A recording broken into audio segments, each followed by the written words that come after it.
one we'll start off with, it was an aggravated assault. This was early Sunday morning, just before 3 a.m. It began near 12th Street and Duluth Avenue. We had a guy with a handgun that was in a parking lot and fired the gun several times into the air. He then walked from that area. We had officers that found him near 14th Street and Minnesota Avenue. Apparently he was planning on firing at officers, but his gun jammed. And as the officers got there, he kind of threw the gun to the side. They were able to arrest him. Found a little over 2 ounces of marijuana and some meth with him. Once they kind of had everything sorted out, he was arrested for reckless discharge of a firearm, aggravated assault against law enforcement, and then the drug charges. We're not really sure why he did this stuff. It doesn't sound like anything was specifically targeted, but that's where we're at. So the gun was found nearby. That was the object that he threw when the officers were walking up, and one of them, excuse me, as they saw him, I think he had pointed the gun at one of the officers. They didn't realize it at the time that it was a gun, and then that's when he kind of tossed it aside. So he tried firing and it jammed? He had been firing the gun and it jammed at some point in time. Okay. And he pointed it at officers, and the intent was that he was going to fire the gun at the officers, but the gun had jammed. That's when he ended up tossing it to the side. Is that what gun was it? Handgun. What do you mean intent? Does that mean that he admitted that, or he threatened in any way? Well, I think the pointing is the threat. I can't go into things he said or didn't say, but everything points to that he basically was planning on firing at officers, but the gun was jammed. So when he was firing shots, were they in the ground, in the air? The shots that he fired were in the air. Nothing struck? Not that we know of. Any shell casings found? I knew you were going to ask that. I don't think they looked for shell casings. There were quite a few witnesses that saw it take place. There's actually a video in the area. The reports are still coming in, so at this point in time, I don't see that they collected any shell casings, but obviously having the video, witnesses, and then recovering the gun, I think that really kind of takes care of it. Was the gun loaded? Well, it was jammed. It was, yeah, I mean, there were bullets in the gun. Yeah. How many bullets were found in the gun? I don't know that information. What area was this? It started near 12th Street and Duluth. It was the 500 block of West 12th Street, and it ended up near 14th Street and Minnesota Avenue. Any indication on whether or not the gun was stolen? No, this gun, where did I see that at? Nothing that it was stolen. Not that one. Yeah, I guess that's maybe just the best way to say it. There was something in there, but they would have had a possession of a stolen property if it was stolen, or some other charges. So we didn't have that. So that I don't remember where I read that at, but yeah, it didn't come back as stolen. That doesn't necessarily mean that it's not stolen. It just means that it hasn't been reported stolen. I don't know if this gun is stolen, but at this point in time, it does not appear to be stolen. Was the subject on any type of drugs, alcohol?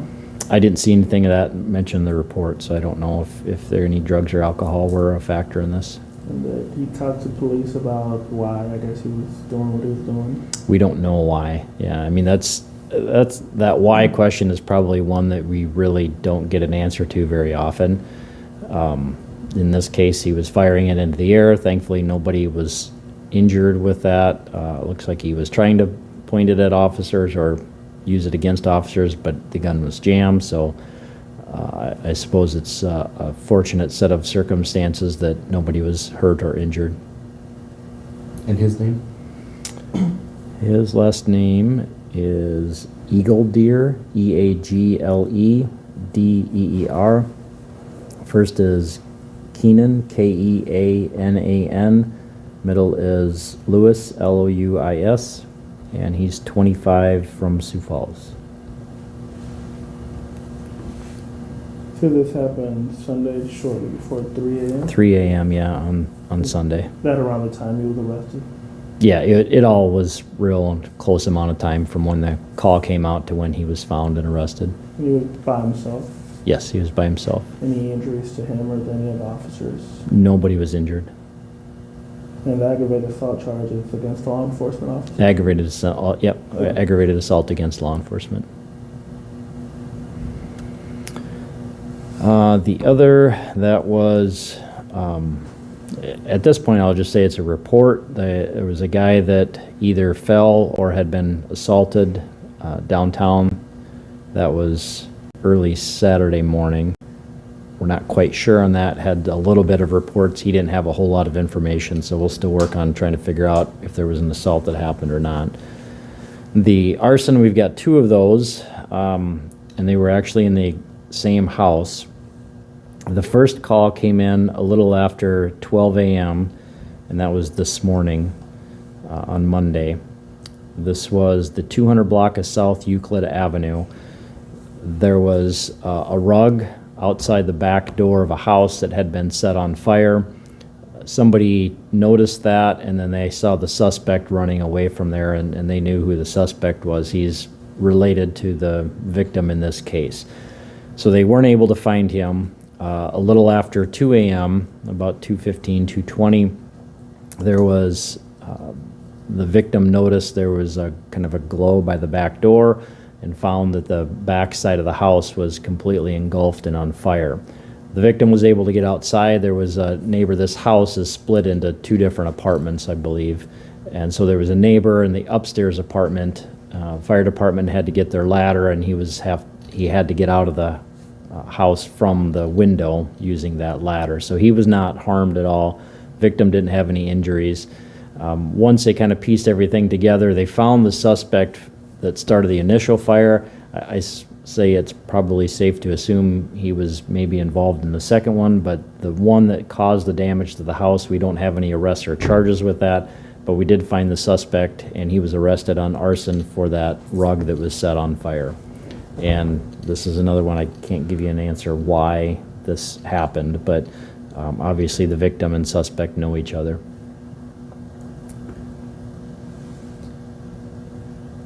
And do you want his name? Yes. His last name is Brooks, Brooks. First is Marion, Marian. Middle is Alexander, Alexander. He's 35 from Sioux Falls. And it was just the one count of, let me see if I got the right one here.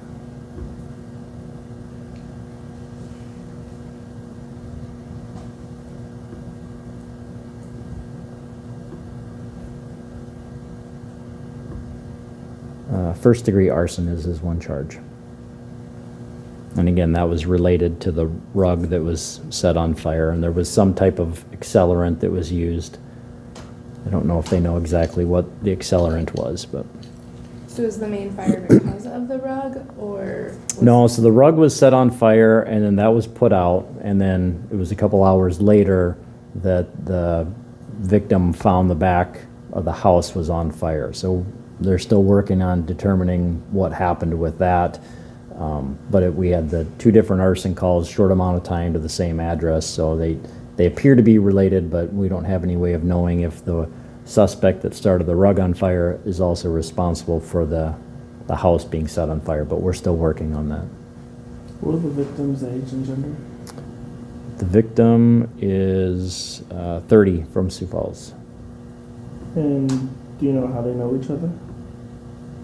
They're related. Is,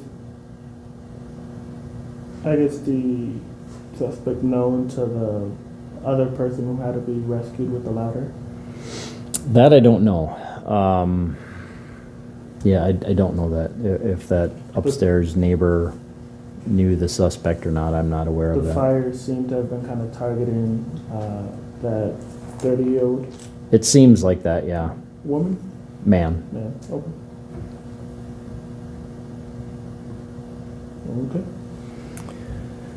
Okay. Burglaries, no arrests on any of those are basically reports. We had a couple of buildings that were entered, garages that were entered.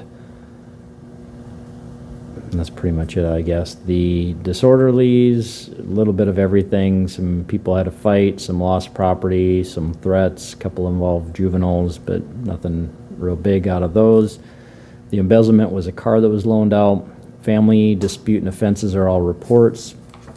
The fraud, larcenies, and vandalisms, I didn't have a chance to get to those. I didn't hear of anything big on those. The rape is a report.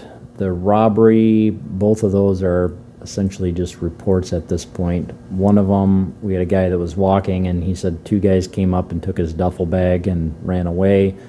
The other was reported late. Apparently it happened sometime on Saturday, and our victim was basically met some people, was trying to buy something. They pulled out a gun and took his cash. So no injuries with that. We're still working on getting all the details. Sex offenses, those are reports. The simple assaults, a lot of domestics in there, some other simple assault reports. And unattended death, nothing suspicious there. The weapons violation, I'll say a few of those. One of them was a call. Initially, the victim said that a guy had pointed a gun at her, threatened her with a gun. Turns out there's just been a disagreement between the two of them. The officers, as they were investigating that, learned that the man, our suspect, had a weapon that he said he had just recently found. That one had the serial number that had been scraped off of it. He is a former violent offender, so he's not supposed to be in possession of a gun, so he was arrested on those charges, but there was nothing related to the initial call where the woman said that he pointed the gun at her, so no threats with that, but it was just gun-related charges. The next one that's related, that was the gunshot call we talked about. A gun was found in a car. That was after an accident. There was another guy that was cleaning his gun, and there was an accidental discharge, and then the last one involves juveniles. Any information on a robbery in the 600 block of West 11th? When was that? I believe either Friday night.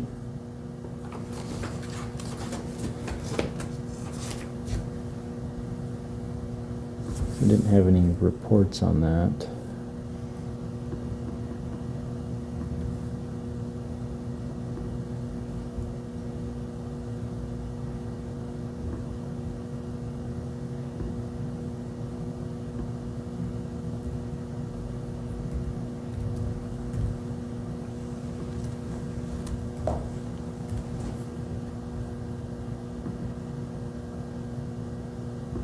Oh, that was a theft report. That's right. So that one, I think the way it came in was it was a robbery, but it turns out the guy had walked into the business, basically made his way back behind the counter, took some cash, and then left. So there was no threat of force. There was no force that was used.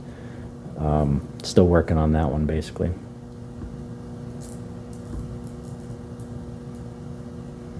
Anything else? Okay, thanks. Thank you.